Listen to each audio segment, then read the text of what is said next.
Today we're going to talk about all things traveling. I have kind of an agenda that I want to talk about specifically about training at a hotel gym. But the first thing that I really want to do is we got questions ahead of time. So I kind of wanted to answer those. But I'll give you my general philosophy to traveling as a whole. When you travel, you need to really mitigate calories because you're going to be having a lot of meals out. So the first and foremost thing that I would encourage you to do is to make sure that you pack appropriately. And I actually have a full YouTube video all about how to travel, and I even get into the hotel gym in detail. But today I really want to talk about workouts specifically. But what I would do is, one, make sure you're packed for success. On the coaching program, we always have people talk to us before they travel because people have specific things that they're used to in their routine. When I travel, I bring creatine gummies with me. I use a brand called Create. I have done brand work with them in the past, and I'm proud that I did that brand work because they've done a recent review of all creatine gummies in the market, and most of them are full of shit. The best way that you can check if your creatine gummy is actually real is to weigh them. Because if they say they have 1.5 grams of creatine per gummy, and you weigh it and the gummy weighs less than 1.5 grams, ta-da! Then clearly it doesn't have 1.5 grams of creatine in it, right? Like a gummy with creatine in at 5 grams of creatine is gonna weigh upwards of 1.5 grams. Create is a brand that I know for a fact actually has 1.5 grams of creatine. They're actually accurate on their label, so I bring those with me for my creatine. I bring Shameless gummies, another gummy with me because they're high fiber. They use soluble corn fiber. So it's a way of keeping my fiber up while I'm traveling. And then I will, depending on what I do, either bring protein bars or protein powder. I was buying for a period of time Genius shots from Mike Israetel because they were super small. They would fit onto TSA and they were high in protein. They tasted kind of like cough syrup, to be honest, but they just had so much protein in such a 3.5 ounce container that that's what I was using when I traveled. And if they open up that brand again, I'll still do that. So I travel with that stuff. Number two is I always started breakfast off light. I always made sure that I had like my egg white omelet, I had Greek yogurt. I really made sure that I kept my calories very low for breakfast. Lunch, I would do something more that I enjoyed, but it would be something like sashimi or it'd be something like a stir fry when we were out to lunch. And then dinner, I would enjoy myself. Those are my first two steps that I would always do while traveling. And the third thing was make sure that you stay active. And that's a combination of getting steps in, which is easy when you're over in Europe and things like that.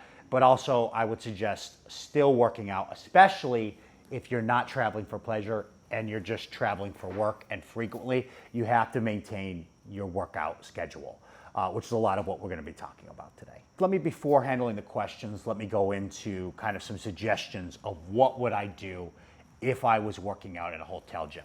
A lot of hotel gyms, they're just gonna have 50 pounds, which is what you see in front of me. Yes, I have these two pairs of adjustable dumbbells in front of me, but assuming most hotel gyms are just gonna go up to 50 pounds. So the first thing that I would do is if I was trying to do a Jacob Zimmer workout at a hotel gym, which is the workouts that you see on your app or the workouts that you have on coaching, is that I would divide and conquer. Typically on your program, your first exercise is something like a barbell squat, and you don't have access to a barbell squat. You can always hit substitution on the app, or you can always talk to us ahead of time, and something like a Bulgarian split squat is gonna be way more effective than trying to use like a goblet squat because I'm using one leg at a time. So doing single leg work, or what we also refer to in the industry as unilateral work, is going to be more challenging and allow us to make the 50 pounds more difficult. The same thing is true with even like a one-arm bench press. One-arm bench press is harder than two-arm bench press because there's a core stability component to it.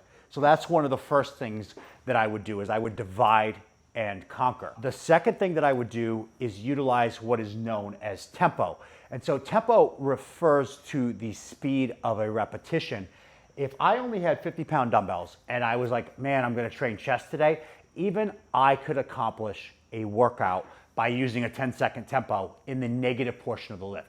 So that would look like is this: 10, 9, 8, 7, 6, 5, 4, 3, 2, 1. Press quickly. 10, 9, 6, and you get it. So I would use a very slow negative concentric, right? And that's what we refer to as tempo. You could also do that back to the Bulgarian split squat method. 10, 9, 7, 6, 5, 4, 3, 2, 1, and up explosively. I would do the tempo, the slower tempo, in just the negative. I wouldn't slow down my concentric. I wouldn't do that because the concentric we've always seen when done dynamically is beneficial. I have both of my dogs out here, guys. So the concentric, the positive should always be done dynamically. The eccentric, when we compare a 3-second tempo, meaning 3, 2, 1, to a 6-second tempo, 6, 5, 4, 3, 2, 1, they both equate to the same amount of muscle growth. And there's a reason I think for that. It's one, when you have a slower tempo, you're going to use less weight, but you are going to achieve a lot of mechanical tension. And when you have a faster tempo, even for the negative, you're going to be able to lift more weight, but you're going to have less time of mechanical tension. Now, when doing slower tempos, you should not confuse this with what's known as time under tension. Time under tension refers to the entire set. That's not a beneficial way to train.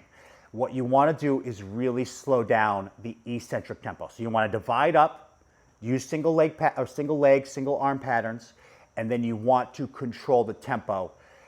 And the third thing that you can do, I would suggest first and foremost, always stick to the program that you have. If we provided you a program, or if you frequently travel, we'll provide you a hotel program. The other thing that you can do, especially if you can't, just for whatever reason, because of business meetings, whatever you have to do while you're traveling, you can't have as many sessions at the gym that week. You could also superset non-synergistic muscles. And yes, I'm using big words, but what that means is synergistic muscle would be when you press, you use your deltoid, you use your tricep, and you use your pec. When you do an overhead press, like a bench press is those three muscles. When you do an overhead press, that's your shoulders and your triceps, again, with a little less pecs. And when you do tricep extensions, all three of those exercises use your tricep. So they would be terrible to pair together. Doing something like a Bulgarian split squat into a goblet squat into a Romanian deadlift is bad because they all use similar muscles. You don't want to pair those together. You want to pair non-synergistic muscles. So you want to do something like a bench press into a row, into a lateral pattern, and that will allow you to intensify your workout under these conditions. But again, if you have like a specific designated push day, then another way of doing it would be like if you had lateral work that day, do it with your chest press. Do your chest press, then go right into your lateral work, superset them. And we can help you structure your programming if you're a coaching client while you're traveling like that to kind of make it a little bit more intense. But the first thing that you could do with any program is make the patterns, single leg or single arm, and make sure that the tempo is slower. And so that's kind of like my broad, how would I train if I was at a hotel gym? So if you have any questions, send them over now. You can text them over. Tatum will give them to me. First question I have here is if I miss workouts while traveling, what's the typical amount of time I could miss without losing muscle and or strength? Great. I hate this question, but I also like it. What I mean by that is don't get into that situation where you're like, oh, I missed some workout. It's going to be fine. The good news, but I respect it because we all want to know. Like we don't want to like miss a week and be like, man, I missed a week of working out. I lost all my gains. Like obviously we know that doesn't happen, but it probably takes about 3 weeks of you not training before you truly start to break down muscle. And that's not based on Jake just like throwing something out there. I've read enough credible research and seen enough other influencers who are more like PhD. Like real research is not like I'm on my phone or I'm watching content. Real research is you're in the lab. And I have done real research before, but it was years ago. When I've watched real researchers present on the topics, you have about 3 weeks. What I would tell you though is this. If you look at studies where people do like 1/10 the volume they normally do, like let's say on a normal week you do 10 sets of chest or you do 10 sets of legs. If people were to only do one strenuous set, they can maintain their muscles for incredibly long periods of time. What you need to understand is to build muscle requires a lot of work, but to maintain requires very little work. So rather than think about it, which is why I said I hate this question, and it's like, how much can I get away with? Think about how little can I do to maintain everything. So if you were gone for a week and like you were like, shit, I can only work out once, go to the gym, do 2 sets of chest exercises, do 2 sets of quad exercises, do 2 sets of back exercises, quad, hamstring exercises, do 2 sets of lateral raises, and you'll maintain all of your gains for that week. So what I would suggest doing is just have abridged workouts when you're away rather than no workouts whatsoever. And you'll maintain you could do that for weeks on end and maintain your muscle. And that's the same thing I tell people all the time when they have like a very busy week. If you're very busy that week and you're just like, man, I can't make it to the gym, that's such a fucking bullshit excuse. Maybe you can't make it to the gym 4 times that week. It does happen. Sunday, for example, I had a scheduled chest day and we woke up early and my wife was like, I had to take my dog because we were gonna be gone hours that day. I took Pudding for like a half an hour walk, and then we went to my in-laws in New Jersey. So we're in Westchester, so we went to New Jersey, went to Ridgefield, was with my in-laws from 9 till like, I wanna say 1. We came back, we got back home too. We were supposed to be at a party for my friends at 2:30, and I was gonna take Nate swimming in the pool because he's been like going to swimming lessons. So I got back home, what'd I do? I took my dog for another half an hour walk because he's been stuck at home from 8 in the morning till 2 o'clock. So I took my dog for another walk, and then I came back home and we went from 2 o'clock to 7 o'clock, and then it's bath time. And I didn't get to train that day. And guess what? I just trained the next day and I just pushed my rest day back. So it can happen that there are times where you can't get 4 workouts in a week or 3, but everybody could work out for 40 minutes a week, guys. I don't care what is going on. My wife has, with our family, everything she's doing, she's a partner at an accounting firm. She can't work out 4 times a week, but she's always able to get in a couple of workouts, even if it's for 40 minutes. What's our next question, Tatum? I just had this one come in through the chat. I travel about 60% of the year for work. Yeah. I recommend bringing your own resistance bands, and would you recommend a local food prep service? Yeah, so I think the number one thing that you can do very, very easily is get some resistance bands. They're definitely better than nothing. Remember, it doesn't take a lot to maintain muscle. It's a lot more to build. So getting some awesome resistance bands, some of the ones with handles, is what I would do if I was having to go to like a hotel gym. They have ones that are like handle systems. They have even now like ones that cable apparatuses that you can attach to things that you can find online, and you can just message me and I can send them to you. So whether you want to go high tech with like a cable apparatus that you can attach anywhere, or you want to do some bands with handles, those are great. TRXs really work anywhere. Like you can set up a TRX anywhere and basically still get a great workout. And I think just having those anyhow, those bands and those TRXs when you travel, in case you get to a gym that only has like 50-pound dumbbells, you can absolutely enhance the workout that you would typically get under those circumstances. And in terms of a meal prep service, the first thing I would do is Instacart food to the hotel. Make sure the hotel has a refrigerator and Instacart. Instacart Greek yogurt, pre-made chicken, Walden's low-calorie dressing. So finding a meal prep service for each and every location might be difficult, but getting a hotel room with a refrigerator and Instacarting over foods that are low prep time, much easier, and we can definitely walk you through that. What is the best approach to identifying substitutes for machine-based exercises we would normally do in a fully stocked gym? Yeah, so first of all, there's a substitute button on the app. So that's, if you're using my app, the easiest thing you can do is just hit the substitute button and it will give you a substitution for it. Without having a high gym IQ, it will get a little difficult if you're not using something like the app. If you have kind of an idea what you're doing, like, so for example, like let's say you're doing hack squats, right? Like at the gym and there's a machine, like just try to think about like what muscle is getting worked when you do hack squats. You're working your quad. So do you know any other muscles that when you work them, you feel that same part?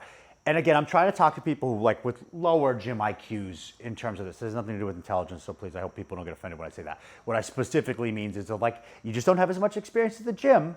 Like if you feel a certain part of your body, do you know any other exercises that make you feel that same part? So more advanced people, we can simply say, yo, if you're doing an exercise that works your quad, do another exercise that works your quad. So I would think about that if you're not using the app or if you're not on coaching. For example, it was a hack squat or a leg press, even just grabbing dumbbells, and we call them suitcase squats, and counting down 10 seconds as you squat down, or doing a Bulgarian split squat and taking those tempos would be the way to get around it. That's the easiest way to find a substitution for any exercise. And you can, like when I go to a gym, and I've always said this, like years ago, I used to be a trainer at Equinox. I picked up a lot of clients off the floor.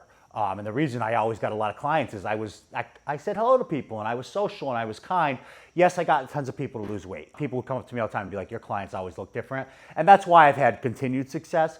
But part of the reason that you at a personal trainer level, you can be successful in this industry is one, just having common sense. Like if a client wanted to use a machine press and I was going to use it, or a member looked like they wanted to use it, I'd be like, do you want to use this? And they're like, no, no, no, it's okay. I'm like, I can do something else. And then I would go do something else. I would go do dumbbell bench press, which is a substitution for machine press. The goal is to work those muscles. Some things are going to be more efficient, more optimal. Machines are often more optimal or efficient for building muscle because they're stable than traditional movements. But there's a ton of different exercises that will accomplish the same thing. Quads have 4 muscles, the vasti muscles, vastus lateralis, vastus intermedialis, vastus medius, and rectus femoris up top. These muscles function the same way for every human being, and they are accomplished by the same exercises. Lunges work those muscles. Hack squats work those muscles. Goblet squats work those muscles. Bulgarian split squats work those muscles. Leg extensions emphasize the rectus femoris. The sissy squat emphasizes the rectus femoris for every human being. So there are a ton of exercises that will accomplish the same thing. This one is about travel time. So if you know that you have a long travel day, like 6+ hour flights or car rides, how would you navigate something like that? Yeah, I mean, there's just sometimes it comes to, and again, there's situations in life where you can't work out. If I had that, I would try to make that my rest day for my program if I had to fly for 6 hours. But there are times in life, I won't lie to you, I wake up at 4 in the morning and I just work out. And I have the luxury of having a home gym. I have the luxury of having a couple gym memberships. This is my career. There are cases where I just get it done. And there are other times I work smart where I just make sure that's my rest day. In terms of nutrition, and especially if you're talking about like traveling, like getting on a flight, do not eat on the plane. I repeat, do not eat on the plane. It's disgusting 9 times out of 10, even if you're in first class. It's so laden with sodium, you're gonna throw off your weigh-ins and stuff like that. I think most airports these days, you can get something to eat successfully, but what I would do is bring stuff with me, including protein bars for the plane, and make sure I'm packed for success. And again, though, if it came down to exercise or activity, like I'd look, like, can I do it before the flight? Can I do it after the flight? If it's like gonna just ruin my next day, then just move your rest day around that. But if it's the only time I can get it done, then I'm just simply willing to stay up later and work out. I would recommend waking up earlier over staying up later, because if you stay up late and you work out, your resting heart rate's going to elevate, and again, it could throw off your sleep, especially when you travel, because a lot of people's sleep get fucked up when they travel. In the event that there's no gym at all or no equipment, do you recommend anything body weight wise? Yeah, I mean, and by the way, so let's go back to that again. So there was a video that went viral recently where it was actually Gabrielle Lyons, who I really do think has gotten pretty gimmicky these days. But she said that walking was not exercise, and people really just beat her down about it. I understand why people had an opinion, but I do consider walking activity unless you're very out of shape. And if you're very out of shape, walking's a great place to start. My grandmother's coming this weekend. It's gonna be the first weekend that she comes and meets my son. And my grandmother is 78. She's been morbidly obese most of her life until GLP-1s came out. She still smokes. She's on an oxygen tank and she still smokes. My grandmother made it to 98. She's got incredible genetics. That's why she's still alive. Having my grandmother walk is exercise for her. For most people, they're in shape. And I say that to segue into, for some people, body weight is an exercise. If you said to me, Jake, I want you to do body weight stuff, it'd be pretty hard for me to say that that's going to build muscle for me. Like I could probably do 80 push-ups continuous. It's gonna be exercise. I don't think it's strength training. But again, something is better than nothing. So even if I don't have an opportunity to strength train, there are still ways that I could get exercise in by doing stuff like that. And what I would suggest to you is if you're just simply looking to exercise, which is different than training, you can absolutely do body weight, but a better option would be get some resistance bands, bring even a backpack with you, and put stuff in the backpack and use that for increased weight. So for example, if I put some stuff in a backpack and I went and lunged with it, that's a way to make it easier. If I did a Bulgarian split squat, and had a backpack on with weight in it, that's a way to make it more challenging. Using something like a TRX to do rows, using something like a band. So I would suggest bringing equipment with you. Like if you can do more than 30 push-ups in one round, that's no longer constitutes strength training, that becomes something else, but it is still exercise. And of course, exercise is better than nothing. If you were looking for ways to strength train while traveling, think about the resistance band, think about the TRX, think about bringing a backpack that you can put load in to convert it to something more challenging, and utilize those tactics that we talked about earlier, divide and conquer, using unilateral patterns, and tempo, specifically focusing around the negative tempo. Are there any non-tracking hacks that you found to work to not Yeah. gain weight while traveling? The first and foremost hacks that we really talked about were kind of like non-tracking ways to do it, which is have a light breakfast. So by thinking about like non-fat Greek yogurt, egg whites, vegetables, fruit, that's a very simple non-tracking way. Start your day light. When I go to like Italy, I don't track. You know, like when I'm in Greece, I don't track. If I go down from Miami for the weekend, I don't track. But I'm also not a shithead. I'm not like, oh, I'm waking up, let's have fried chicken and waffles. Let's have crepes and, tons of syrup over top of it. I start off light. I think about a sensible, fun-tasting lunch. I mean, a sensible, fun-tasting lunch could even be a burger. I don't know if you've ever seen the meme where they show like ground meat, tomatoes, lettuce, like whole grains, and they say healthy, and then they show a burger and it says unhealthy. Like, you can have a healthy burger. You can't have the fries. You probably shouldn't load it up with cheese and bacon and all those things. So I would have even like a burger for lunch. Like, that's something sensible, like a burger and like a protein bar for lunch. So I just think about sensible options for it. And then for dinner, I let myself go a little bit. I just don't go crazy and I stay active. Those are non-tracking ways to do things. Another super easy hack that I use, like if I go to a wedding on a weekend and I'm like, I'm not gonna be able to track, I only eat protein, fruit, and vegetables at the wedding. So like I went to a wedding, like kind of like this Greek restaurant overlooking the water. And that was the easiest wedding they ever tracked. I had like 12 jumbo shrimp. I mean, go look up the calories on 12 jumbo shrimp. I wanna say offhand, it's like 400 calories and a ton of protein. It was very easy to eat right while at this wedding. I didn't have the fried calamari because it was fried. I didn't have any of the pasta because it's not protein, fruit, or vegetables. But anything that was protein, fruit, or vegetables, I ate as much as I want, within reason, of course. But I ate that without worrying about tracking because I knew I would have to eat a lot. As a matter of fact, I was there and I ate 8 jumbo shrimp. And I Googled how many calories that was, and I was like dying laughing. It was like nothing. And I felt like I ate a ton of food. So there are hacks like that you can do in situations like that. Like only eat protein, fruit, or vegetables if it's impossible to track, or start your days off really light and remain active. And I know you kind of touched on this already as well, but we got a question about if you pack all of your normal supplements with you when you travel. I don't pack all my normal supplements. So, I wouldn't bring my fish oil for that week probably. It depends how long I'm gone. If I go to Greece for like 10 days, I actually do pack, like I buy one of those containers and it's like, they're kind of like the old man pill case. And I put my fish oil in there and I put my vitamin D and I put my magnesium in there and I take it all. I still don't bring all my supplements. Like I take an antioxidant called ubiquinol. It's incredibly good for heart health. I take curcumin. I take N-acetylcysteine. That's an antioxidant. It's the precursor for glutathione. Glycine, which is another antioxidant for glutathione. Those things I don't take even if I'm gone in Greece for 10 days. I'll be okay without those antioxidants for 10 days. But I still take my magnesium. I still take my vitamin D. And I still take my fish oil with me. If I was gone for like 3 days in like Miami, I would still bring those kind of supplements with me and track them. The creatine, though, I get around it by buying the gummies, and I am going to push Create again, the brand. I have no affiliate with them. I don't have an affiliate code or anything with them anymore. But if I had to buy a creatine gummy, that is absolutely the brand I would buy. But there's other times too, guys, I have just taken my creatine and just poured it into a bag. Especially when I was getting ready for my VO2 max testing. Whenever I do VO2 max, I take beta-alanine because it's clinically proven to increase endurance. So last time I traveled, I was still prepping for that. So I went to the Mr. Olympia, and I took my beta-alanine and creatine, and I individually put them in small Ziplocs and brought them with me. So yes, the simple answer is I abbreviate it depending on how long I'm traveling, but I always take my essential supplements. We have another question about daily electrolyte supplements.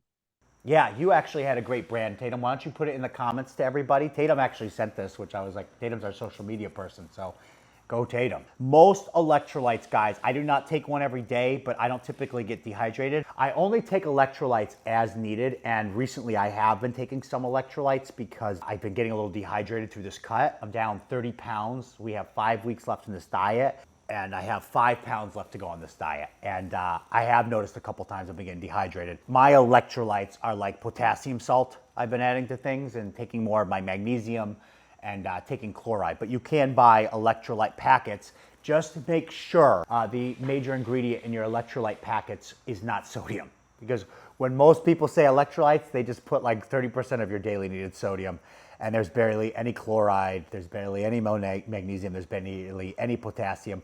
I saw a research paper recently, I don't want to give you the direct quote, but by switching your salt to potassium salt, it had an increase in lifespan by like, I don't know, 2 years or something like this, simply because most Americans are getting enough sodium, they're not getting enough potassium. Essentially, switching from salt to potassium salt had additional increases in lifespan, and it makes complete sense when you look at the American diet. It looks like we just had another question pop up in the chat as well. Great. I love Create, but the 90 calories and cost per serving versus Throne. How do you think Throne compares to Is it Create? Throne or is it Thorn? I think it's supposed to be Thorn. I don't know if Thorn has creatine gummies. If you're asking me, would I take Create gummies at home every day? No.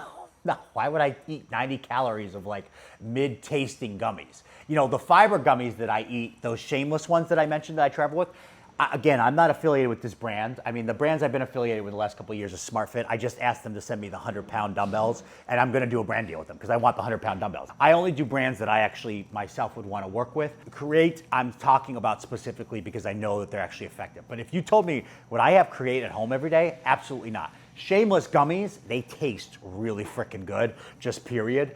So I would eat those every day. And in fact, I do right now. I break them up and I have them multiple times a day. But if I was home, I would just take the powder. Like Thorn is a great brand. And by the way, Thorn's a fantastic brand, especially for more complex supplements.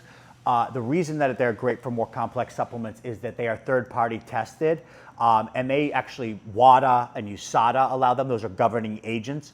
And so when you have governing agents that are testing the supplements, you know that it's going to be high quality. So I really do like Thorn as a brand, and I definitely would take normal powder form when at home. I just meant to take Create when traveling. So please don't have creatine gummies every day because I'm like, buy creatine gummies every day from home. No, I'm saying when you're traveling, they're easier to travel with.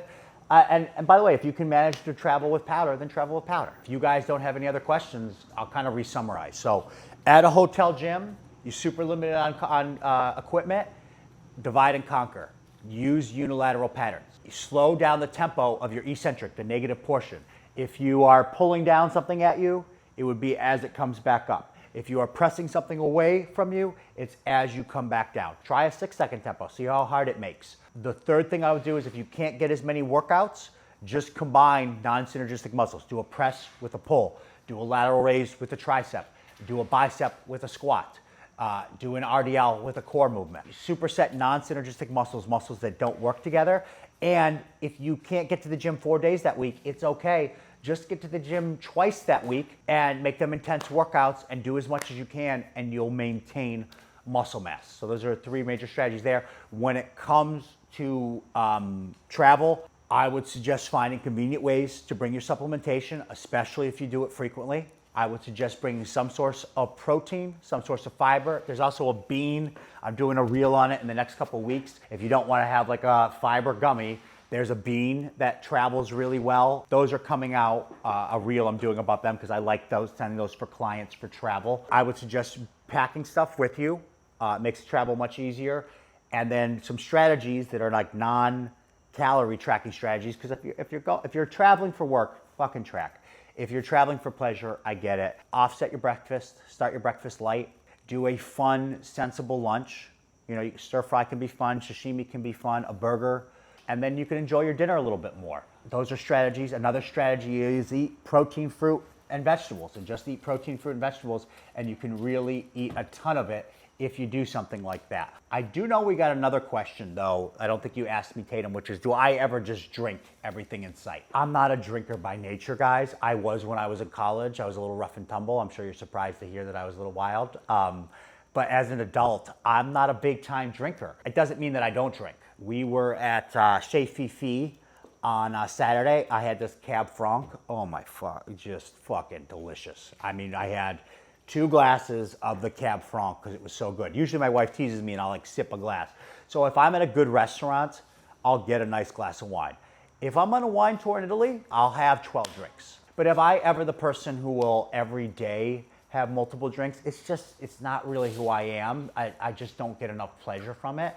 I would probably have weed gummies before I would do that, but I also am not the kind of person that would get high every day. I used to be more of a tequila guy, less and less. I'm more of just like a nice, like very nice glasses of wine kind of guy, but I can still get down and enjoy some drinks, but just my nature, I'm not gonna do it on repeat day after day. This is kind of a side question off topic, but is it okay to superset our normal scheduled workouts when at home? Example, today I did a circuit of RDL, then calf raises, then Roman chair leg lift. Yeah, that would be fine because they're non-synergistic. They don't interfere with each other. The calf is really barely worked while doing an RDL. The core, in a looser sense, is used when doing RDLs because you have to brace at your core. But your Roman chair is working a lot of hip flexors. They don't involve each other. So yes, the answer is yes. Just be careful, because if you don't have a high gym IQ, you could fuck it up and do something like, oh, I'm gonna do a chest press into a tricep extension. That's not a good idea to do, because you will interfere with the ability of you to lift heavy with a tricep. In order to create adaptation, you have to be lifting near to failure. And if you don't give a muscle enough time to recover, it won't be through its refractory period. So I'll give the analogy. When I was actually doing research, an example of refractory would be a rabbit has sex. Okay, well, this is the refractory period until the rabbit can get like this again. It's the same thing with a muscle. If I train my bicep, I can't do this again until 3 minutes, and then I can train my bicep again. So you have to go through your refractory period before you're able to elicit enough adaptation or enough neurons to make the set challenging. So just be mindful that they're not involving each other, because if you do something like a leg extension and then you do something like a bicep curl, clearly these have nothing to do with each other. You in no way are interfering with your ability to strenuously push yourself and get engagement. Thanks for joining the call. We do these calls once a month with coaching and with anybody on the app. If you're on the September Sprint Challenge, I hope you're enjoying it. If you're on coaching, if you need any help picking out any of the stuff that we just talked about today, just ping me. We got you covered. And if you're using the app, I hope you're enjoying the experience. As always, these are a pleasure. And thanks for tuning in, guys.